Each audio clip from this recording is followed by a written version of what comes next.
Assalamualaikum warahmatullahi wabarakatuh. Apa kabar semuanya? Semoga dalam keadaan sehat walafiat.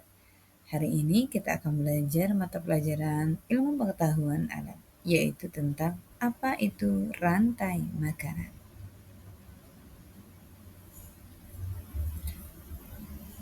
Apa itu rantai makanan? Pernahkah kalian mendengarnya? Baik, sekarang dengarkan penjelasan Ibu ya. Rantai makanan adalah urutan perpindahan makanan dari produsen ke konsumen. Setiap makhluk hidup membutuhkan makanan dan untuk hidup. Contoh sederhananya, rumput dimakan belalang, belalang dimakan katak, katak pun dimakan ular.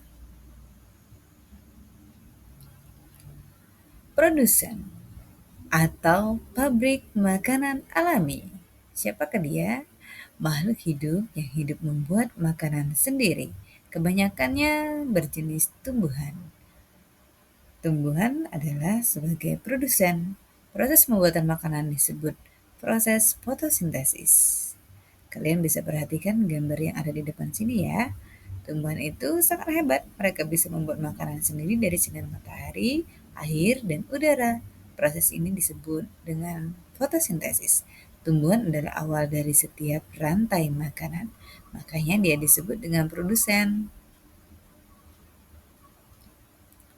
Konsumen atau si pemakan. Siapakah dia? Dia adalah makhluk hidup yang tidak bisa membuat makanan sendiri. Terbagi menjadi 3 tingkatan konsumen. Konsumen tingkat 1 disebut dengan herbivora atau pemakan tumbuhan. Konsumen tingkat 2 disebut dengan karnivora, pemakan daging. Dan konsumen tingkat 3 omnivora, pemakan segalanya. Konsumen adalah makhluk hidup yang tidak bisa membuat makanan sendiri.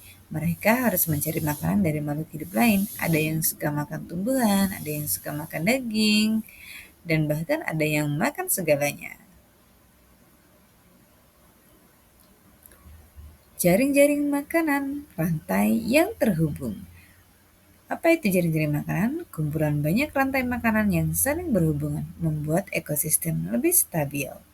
Di alam, rantai makanan tidak selalu sederhana. Banyak sekali makhluk hidup yang memiliki lebih dari satu pilihan makanan. Kumpulan dari banyak rantai makanan inilah yang kita sebut dengan jaring-jaring makanan.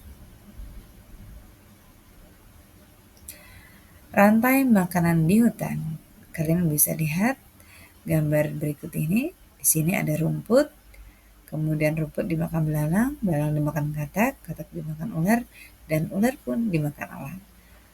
Inilah disebut dengan rantai makanan di hutan. Rantai makanan di laut. Bisa kalian lihat di sini ada banyak ikan.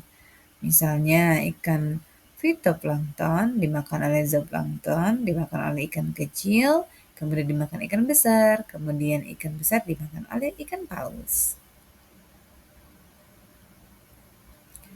Menjaga keseimbangan alam. Setiap makhluk hidup saling bergantung. Jika satu bagian terganggu, seluruh rantai makanan akan terpengaruh.